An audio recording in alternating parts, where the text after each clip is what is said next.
Hi guys, కాజు mushroom curry ఎలా చేయాలో చూపించేస్తాను. ఫస్ట్ అయితే మిక్సీ బౌల్ తీసుకొని గసగసాలు కొంచెం, దాల్చిన చెక్క కొంచెం తీసేసుకున్న, వెల్లుల్లి రెబ్బలు ఒక 5 తీసుకున్నాను, ఒక చిన్న అల్లం ముక్క తీసుకున్నాను. దాని తర్వాత 3 సైజు పచ్చిమిర్చి కూడా కట్ చేసి పెట్టుకున్నాను. 4 టమాటాలు కూడా కట్ చేసి బాగా పెట్టుకున్నాను అనమాట. సో కాజు ఉంటాయి కదా, కాజు కొంచెం తీసుకున్నాను నేను. సో 2 టేబుల్ స్పూన్లు పెరుగు కూడా తీసుకొని మెత్తని పేస్ట్లా చేసుకున్నాను అనమాట.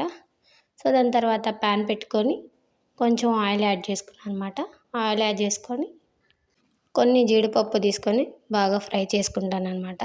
గోల్డెన్ బ్రౌన్ కలర్ వస్తుంది కదా, అట్లా ఫ్రై చేసుకుంటాను అనమాట నేను.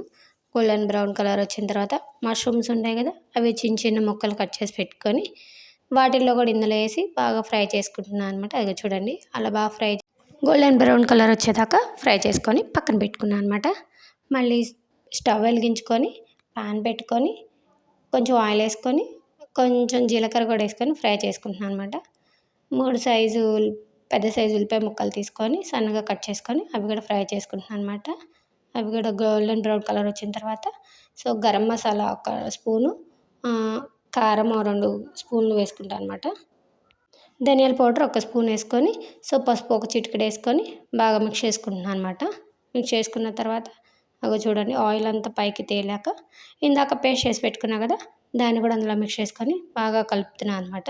కలిపిన తర్వాత కొంచెం నేనైతే వాటర్ యాడ్ చేస్తాను. వాటర్ యాడ్ చేసి రుచికి సరిపడా ఉప్పు కూడా వేసుకొని బాగా మిక్స్ చేసుకుంటున్నాను అనమాట. చూడండి, కొంచెం చిక్కబడ్డాక మష్రూమ్స్ కాజు ఉంటాయి కదా, అవి కూడా నేను అందులో యాడ్ చేసుకున్నాను అనమాట. కూర ఆల్మోస్ట్ ఉడికిపోయిందనమాట. నేనైతే స్టవ్ కట్టేసి మూత పెట్టేసుకొని రైస్లో కానీ చపాతీలో కానీ సూపర్ ఉంటుంది ఇది కాజు మష్రూమ్ కర్రీ.